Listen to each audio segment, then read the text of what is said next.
Actualidad Radio, la información nunca sonó tan bien. Para hablar sobre este contexto y realmente poner un poco en lo que tenemos, ¿quién mejor que un experto? Nickmar Evans, politólogo, analista venezolano, director de Punto de Corte, para que él más y sobre todo no crear campañas de terror, como yo decía al comienzo, de personas, chiquillas venezolanas que me escribían un mensaje que no querían entrar en FIU ante el miedo a que los fueran a deportar. Eso no está pasando hasta el día de hoy. Pero vamos a hablar que nos comente. Nickmar, ¿cómo estás? Marian, muchas gracias por el contacto de Actualidad. No, el gusto es mío. Por favor, acláranos un poco todo esto y yo te lo voy a agradecer que lo hagas porque yo entiendo que hay mucha gente que también vive de esto y que necesita crear ciertas campañas de miedo y de terror, pero no es lo mejor para todas esas personas buenas que tienen sus familias acá y que están esperando que su situación se mejore y que pueda realmente llegar a solucionarse antes de que se venza el próximo TPS. Marian, lo que está sucediendo en este momento es como consecuencia de una política pragmática por parte del gobierno de Donald Trump, que tiene apenas unos días en el gobierno y está ejecutando una serie de acciones que él asume desde su política que permite reordenar y cumplir en parte con el ofrecimiento electoral, pero además también está desprendido de una política de América Primero, o sea, en donde la concepción fundamental es la necesidad de ir restringiendo todo el tema del peso de la migración, y que por supuesto tenía en el caso venezolano una condición muy particular porque quienes huyen de Venezuela básicamente huyen por una condición en principio política, social o económica, que tiene mucho peso precisamente en función del deterioro de la democracia en Venezuela.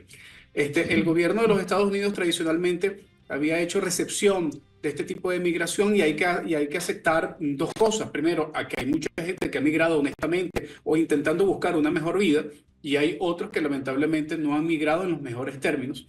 Han buscado las vías más inadecuadas para migrar o simplemente no cumplen los requisitos para estar dentro de la migración en el territorio de los Estados Unidos. Donald Trump lo único que está poniendo o intentando poner es orden en este sentido, pero también ha afectado sin duda alguna a una parte de la población venezolana que intentó cumplir con los parámetros necesarios para poder ingresar. Estoy hablando específicamente del término de los TPS, y que lamentablemente se ha visto afectado por el retroceso de algunas políticas que se han desarrollado en estos últimos días. Ahora bien, al final de todo esto, Marian, lo que hay que estar consciente es que hay un proceso de negociación en función del objetivo práctico y pragmático de Donald Trump de disminuir la migración en los Estados Unidos. Afecta a una cantidad de ciudadanos de todo el mundo, entre ellos a los venezolanos. Y en este caso, quien hace ejercicio del poder de facto en Venezuela aprovecha estas circunstancias.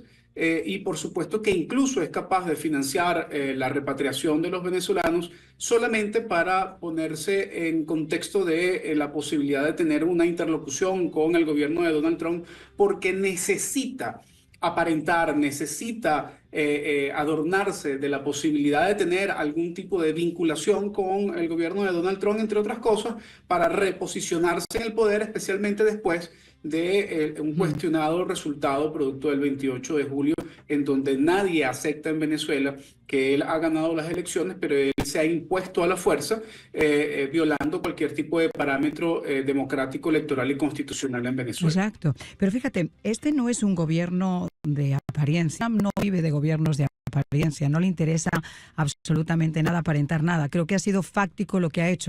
Y creo que a diferencia de otras negociaciones, donde sí se mandó específicamente gente a negociar con Maduro, donde sí se le frotó la lamparita y salió el genio mágico y les entregó a los narcosobrinos y al testaferro y tantas cosas más que se hicieron también muy mal en la administración anterior. Aquí hay 17 días de trabajo donde se dice el TPS es una figura temporal, es un estatus temporal en el que muchos llevan 12, 14 años, pero la figura migratoria como tal no es la correcta.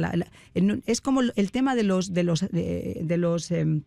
¿cómo se llama? Asilos, de los que yo hablo en muchas ocasiones. El asilo está creado para personas que tienen realmente un miedo de regresar a sus países porque su vida corre peligro, o bien porque van a ser encarcelados o porque pueden ser asesinados. Y aquí ha habido muchos abogados de inmigración que han sabido hacer la trampa y se han acogido a esas figuras de asilo, a personas que realmente lo que querían era venir también acá porque deseaban vivir mejor que vivían en sus países, que está muy bien, pero eso no es el abuso que se ha hecho y la prostitución que se ha hecho de diferentes programas que había migratorios en este país. Y aquí la migración está quebrada y esa es la realidad. Entonces hay que poner orden. Hasta este momento decir que se va a deportar a 600.000 venezolanos es una locura. Nadie piensa que van a deportar a 600.000 venezolanos. Es más, quienes estaban diciendo ya han llegado los aviones, yo les digo quiénes son los venezolanos que se deportaron en el día de ayer. Los que llevaban cadenas en los pies no eran precisamente gente de bien que simplemente estaba aquí con un TPS. Eran gente que tenían órdenes de deportación y eran delincuentes. Y esa es la realidad a la que nos podemos acoger a día de hoy, martes día 11. No sé qué pasará mañana. Esa es la realidad del día de hoy. Y sobre la negociación con Maduro, yo no sé, negociar, para mí la negociación incluye yo te doy, tú me das. El presidente fue enfático cuando llegó aquí al día siguiente, Granel, y volvió a insistir él personalmente y la Casa Blanca, no reconocemos a Nicolás Maduro como presidente de Venezuela. No me hace falta el petróleo venezolano, que fue un gesto un poco prepotente por parte de Trump, pero que lo dijo así. No me hace falta el petróleo venezolano. Yo no voy a negociar ni voy a comprar el petróleo venezolano porque eso es un balón de oxígeno para el régimen. Y tienes a ¿cómo se llama? Marco Rubio, que acaba de venir de una gira a Latinoamérica, donde al final de su gira reiteró específicamente el régimen de Venezuela, de Nicaragua y de Cuba son regímenes represores que violan consistentemente los derechos humanos y no pueden existir. Entonces, tú sabes más o menos cuál es el marco de esta política, pero también hay que dar un margen y hay que dar un tiempo a tratar de hacer las cosas de una forma correcta. No sé qué opinas tú. Marian, fíjate, yo lo primero que te diría es que no hay que tenerle temor a la palabra negociación en ninguno de los ámbitos, especialmente en el ámbito político. La realidad es que ha habido un proceso de negociación entre la administración de Trump y la administración de Maduro y ha habido una transacción por lo menos temporal en relación con intereses. El mismo Granel ha dicho que cuando conversó con Maduro y Maduro le dijo ¿qué me das a cambio de los 6 repatriados ciudadanos estadounidenses liberados que eran rehenes? Pues él le dijo, bueno, te voy a dar a cambio una fotografía y mucha prensa, te voy a dar a cambio unos micrófonos, te voy a dar a cambio que tú puedas decir que has conversado con nosotros y que has negociado. Pero también es verdad que hay otros niveles de negociación que se han concretado.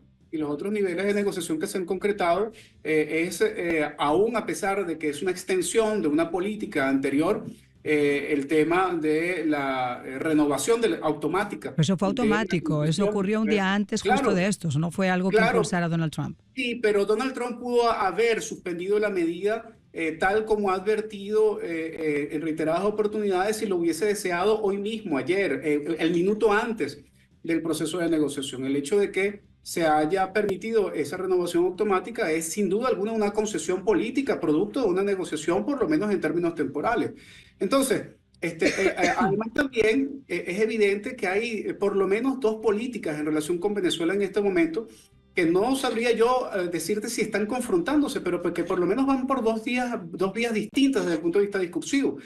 Uno es la de Marcos Rubio y otra es la de Granel. Granel ejecutando la de Donald Trump y Rubio como secretario de Estado tratando de hacer sostenible un discurso producto de su trayectoria política en los últimos años de confrontación fuerte en relación con el tema del régimen que impera en Venezuela y que incluso en algún momento apoyó y exigió la permanencia de los TPS para los venezolanos en los Estados Unidos. O sea, hay una evidente contradicción desde el punto de vista de lo que son los discursos precedentes que están tratando ahora de tener algún punto medio de coincidencia en una gestión que encabeza Trump, pero que tiene 2 formas de interpretar una realidad de manera distinta, insisto, por lo menos a nivel precedente. Entonces yo creo que en estos primeros días de reordenamiento de la política de Trump, que ha sido bastante clara y diáfana en relación a las definiciones de sus políticas públicas, sin embargo también de fondo hay unos elementos políticos de intereses particulares, tanto de sus actores como de los ciudadanos, que también tienen el derecho a generar demandas en función de las expectativas creadas por gestiones anteriores y no ser responsables el hecho del cambio de políticas porque se consideran inadecuadas, pero al final son sujetos de unas políticas de Estado, indiferentemente de quién esté en el gobierno. En ese sentido, por supuesto que los términos de temor, de solicitud de reconsideración de la política también tienen unos espacios absolutamente pertinentes porque, insisto, en una sociedad democrática y un Estado tan serio y con instituciones tan serias como la de los Estados Unidos, indiferentemente de los gobiernos que pasen, las políticas públicas deben tener una coherencia de Estado. Y eso es lo que pareciera que entra en contradicción en el momento, por ejemplo, del mantenimiento o suspensión de unos TPS que habían sido establecidos por el mismo gobierno de los Estados Unidos. Esto está siendo aprovechado y permanentemente es aprovechado por sectores como el de Maduro, que lo único que busca es tratar de sostenerse y ganar un poco más de tiempo y de tratar de utilizar un discurso retórico y desenfocado muchas veces, pero que al final trata de alimentar y autosustentar. Pero al final los discursos se los lleva el viento. Ahora mismo le acaban de incautar el segundo avión en República Dominicana. El hecho simplemente de tener un secretario de Estado como Marco Rubio, conocedor perfectamente de la política que hay, gran crítico además en el Senado de todo lo que estaba ocurriendo en Venezuela, tener congresistas cubanoamericanos que están impulsando también una reforma desde hace mucho tiempo. Yo creo que esos son motivos más que suficientes para saber que aquí son conscientes de la situación por la que atraviesa el pueblo venezolano, que el éxodo venezolano en su gran mayoría, no todos, porque también ha venido mucho enchufado y también ha venido mucho espía y también ha venido mucha gente que no se merecería estar aquí, merecería estar allá.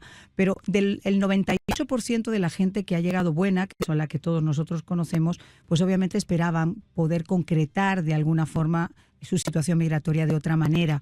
Y tenían esperanzas en ese TPS, pero el TPS sigue siendo una figura temporal. Es que la idea de que alguien piense que un estatus temporal es un estatus permanente ya es un gravísimo error. En ningún caso los estatus temporales pasan más de cierto tiempo y luego hay que renovarlos. Quizá ahora lo que se trata de hacer con todo esto que se está levantando es sacar las manzanas podridas, sacar a los delincuentes, sacar a quienes tienen órdenes de deportación y dejar a ese otro grosso grande que tiene sus hijos que llevan al colegio, que son gente que ha invertido acá, que paga sus impuestos, que son que trabajan, que son gente honrada, acogidos a una figura migratoria donde puedan estar hasta que puedan confluir en su residencia y quien quiera en su ciudadanía. Pero hay que poner también un poco de orden. No se le puede exigir a un país como este, por ejemplo, que tenga que, y eso lo digo honestamente, yo no creo que se pueda partir de la exigencia de que este país tenga que ser el que cambie la situación política que hay en Venezuela y que este país sea además quien acoja, porque no es una exigencia. Si partimos de la base que es una exigencia, estamos mal. Esto es algo que se está haciendo porque este país se ha construido de inmigrantes y porque el venezolano en su gran mayoría es gente culta que viene con sus hijos, como te digo, a cumplir las reglas y que merece una oportunidad hasta que su país esté mejor y puedan regresar a su país. Pero tenemos que ver exactamente cuáles son esas figuras migratorias a las cuales se acogen. Claro, no hay ninguna duda. El gobierno de los Estados Unidos tiene su primera obligación es con sus ciudadanos. Y en las relaciones internacionales no hay amigos, hay intereses. En este sentido, por supuesto que las medidas que se están aplicando por parte del gobierno de los Estados Unidos intentan ser coherentes, además, sí, con un discurso ofrecido en una campaña electoral que ahora tiene que convertirse en políticas públicas. Los discursos no quedan solamente convertidos en aire cuando están en manos de un poder y un poder fáctico puede construirlos en políticas públicas. Y este es el caso de Donald Trump. Ahora bien, esto no quita y descarta que también haya ciudadanos que puedan ser afectados por la interpretación de un discurso convertido en una política pública que no se aplica de la mejor manera. Y en este sentido, pues podemos observar, por ejemplo, el caso de un venezolano que ha sido enviado a Guantánamo por tener un tatuaje que está siendo asociado por el tema del Tren de Aragua, pero que en sus expedientes no existe ningún tipo de referencia delictiva. O sea, los ciudadanos tienen derecho Sí, claro. hacer una revisión de casos. Perdona que te haga una salvedad ahí. Perdona que te haga una salvedad. Si hay quiero decir, nadie del Tren de Aragua lleva en su carnet de identidad pertenezco al Tren de Aragua.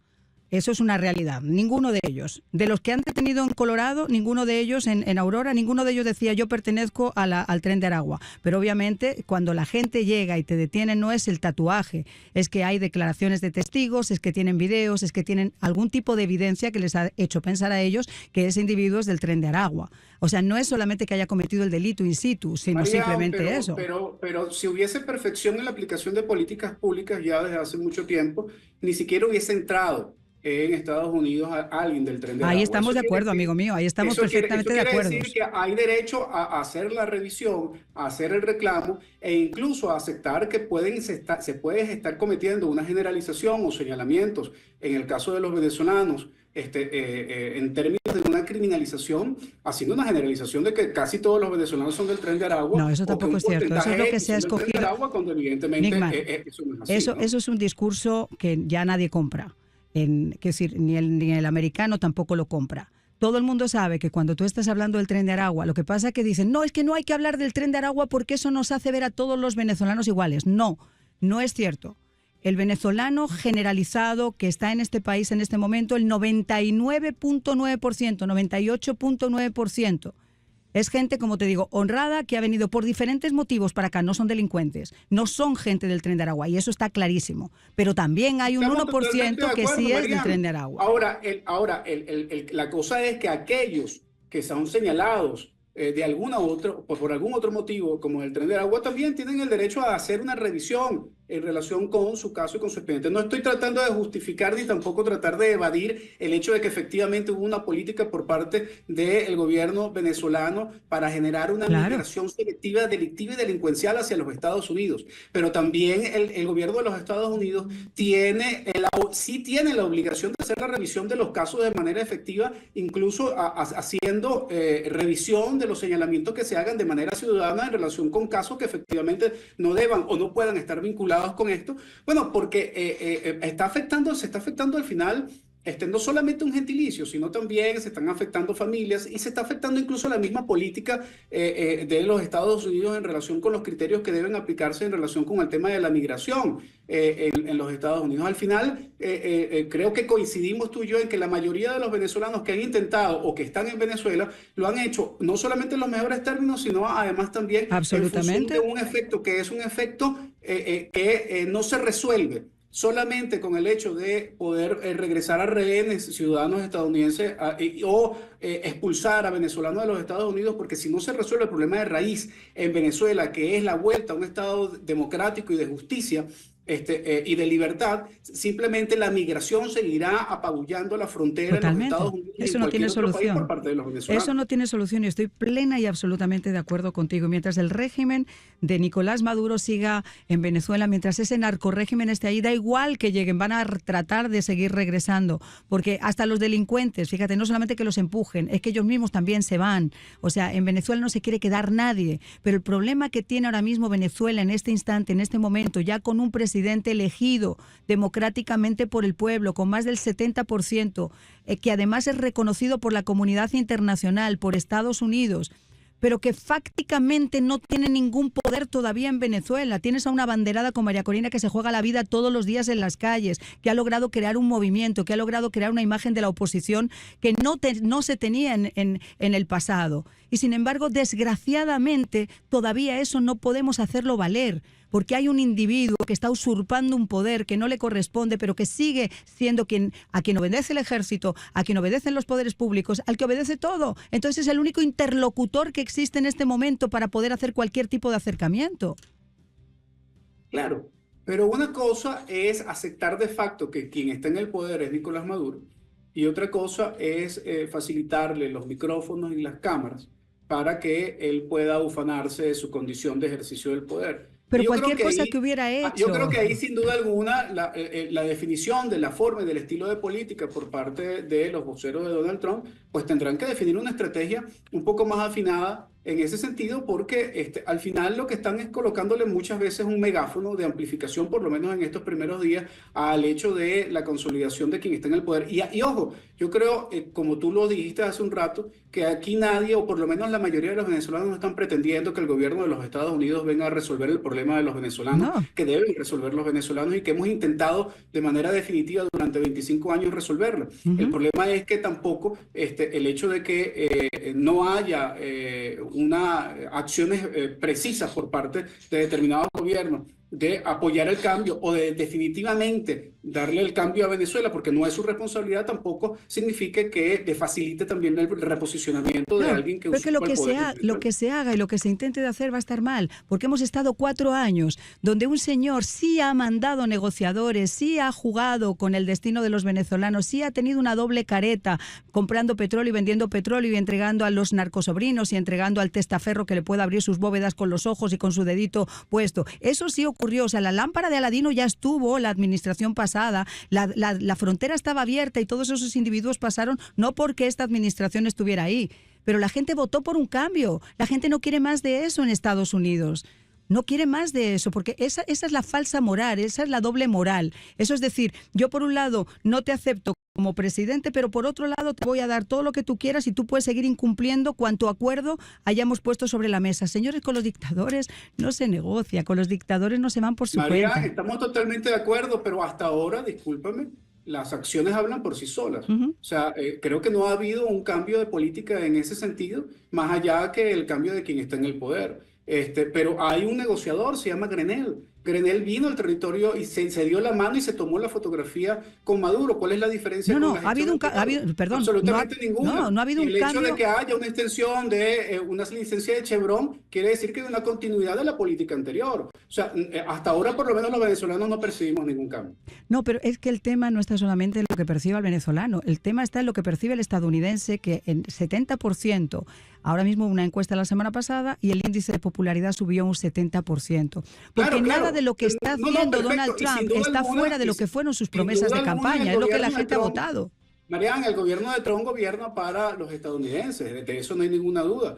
Pero si estamos tocando el tema de Venezuela, te puedo decir que en el caso de los señalamientos que has hecho hasta ahora de diferenciación de una gestión hasta otra, por lo menos en estos pocos días de gestión de Trump, no se ha percibido sino solamente el hecho del cambio de mando, pero no del cambio de la direccionalidad de la política, porque no ha habido al final sino una continuidad de una serie de elementos, sumándole a el hecho de que los venezolanos que lograron entrar en los Estados Unidos ahora son deportados y son entregados a quienes lo expulsaron, porque la fotografía de ayer, Marian, es de Diosdado Cabello recibiendo unos venezolanos que no todos los que venían en ese avión eran delincuentes, eran en general deportados porque eran ilegales en Estados Unidos. No, porque tenían órdenes de deportación. No todos, Marian, algunos iban en toda la lista, se subían al avión y otros entiendo que no lo eran, pero en todo caso el tema de la deportación seguramente afectará en primera instancia a aquellos que estén más cerca de tener expedientes, pero en general el hecho de que en Venezuela esos venezolanos, indiferentemente de su condición de delictividad o no, hayan sido recibidos por quien fue el que originó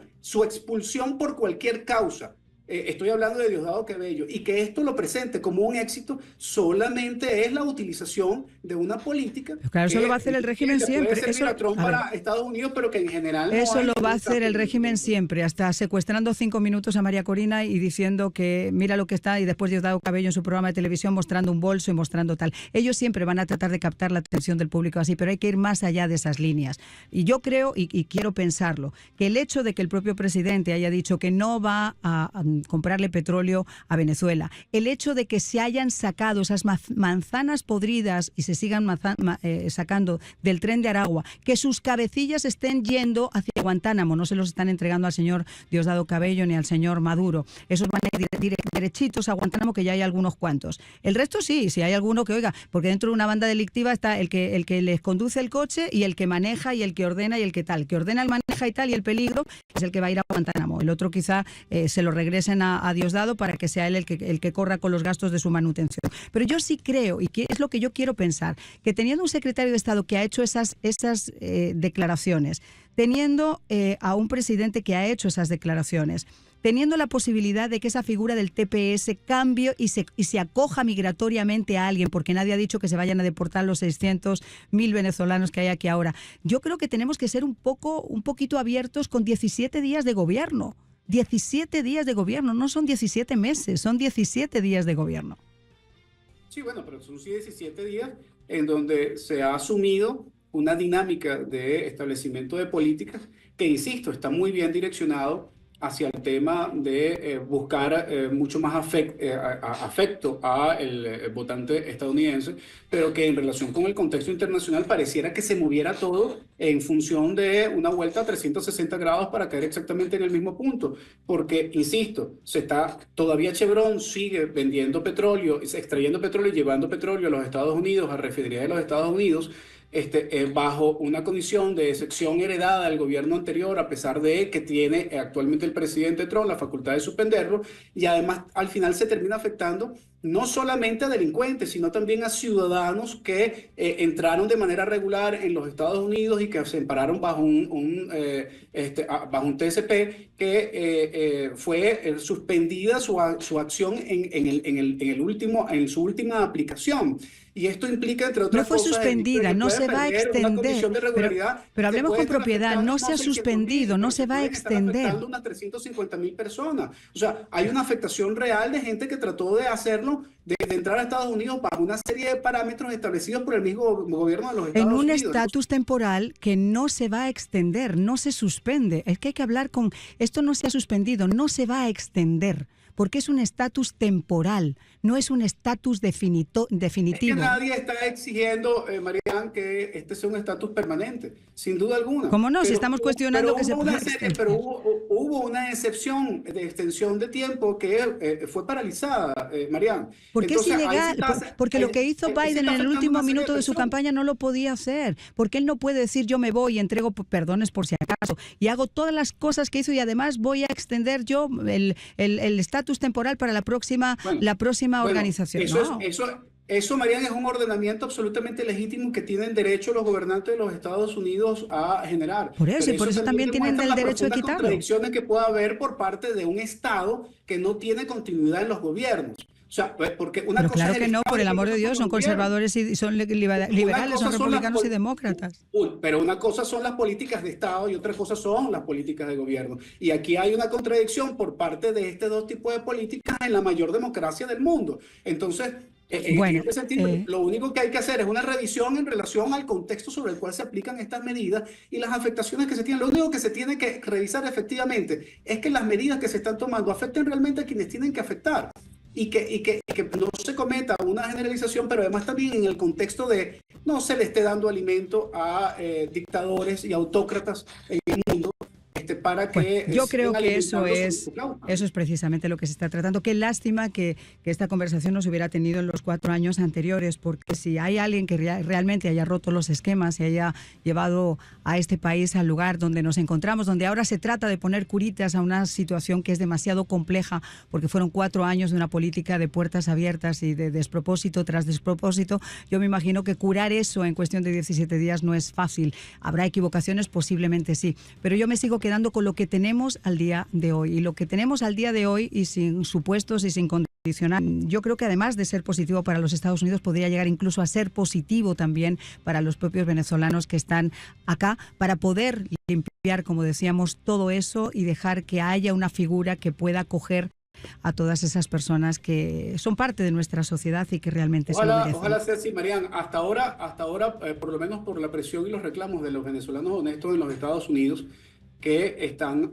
pidiendo una revisión del caso de los TSP, sin duda alguna que no es precisamente ese buen espíritu el que está acompañando la acción concreta que está afectando a una serie de venezolanos allá. Bueno, te agradezco mucho, Nicmar, que hayas estado con nosotros y vamos a dejar esto con un punto de esperanza, caramba. Ojalá realmente en lo que sí exista concordia es que nuestros queridísimos amigos venezolanos puedan encontrar la paz que se merecen para poder seguir con sus familias aquí siguiendo adelante. Hasta que tengan además su patria libre, porque eso sí, yo creo que es al final del día es la harina del costal, ¿no? Que logren sacar esos regímenes dictatoriales, no solamente de Venezuela, sino de Nicaragua y de Cuba, para tener un mundo un poquito mejor. Gracias, Nicmar. Gracias, Marian. Así estamos trabajando muchos venezolanos para lograr ese objetivo.